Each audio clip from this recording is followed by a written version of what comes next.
débutant au cours de céramique au grain d'art depuis 10 ans maintenant. J'ai entendu parler du projet Allo et ça m'a tout de suite très interpellée. Et très vite, dans ma tête, l'idée de la cabine téléphonique et donc de la présence du téléphone, dans ma tête, c'était tout de suite de parler ou de travailler autour de la question de l'environnement.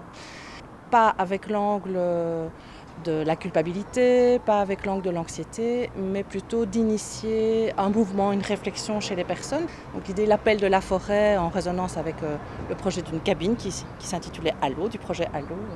Et alors l'idée du projet s'est articulée autour de deux concepts pour moi. Donc au niveau du concept d'inversion, l'idée est que en tant qu'être humain, on a un art consommé pour parler sur la nature, faire un discours sur la nature, de peindre la nature, de la représenter, de s'émerveiller tellement elle est belle, de l'analyser, de l'étudier et de l'exploiter, mais comme si nous n'en faisions pas partie. Et donc l'idée du concept d'introspection nous aide à nous faire ressentir notre appartenance à la nature pour pouvoir alors venir être à l'écoute de la forêt, puisque l'objectif c'est que la forêt prend possession de la cabine, prend possession du téléphone et essaye de venir communiquer avec nous. Et donc l'idée c'est qu'est-ce que la forêt a à nous dire.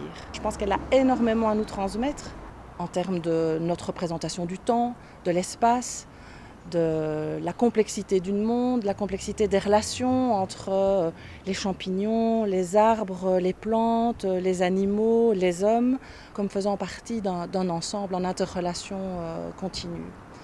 Mon pari, c'est que ces deux concepts peut-être puissent interagir et que donc les personnes, en regardant, en venant mettre la main pour regarder à l'intérieur de la cabine, peut-être ça provoque une sensation de mouvement, de changement, une façon de nous représenter, notre façon d'être au monde, d'être en relation avec notre environnement d'une façon différente.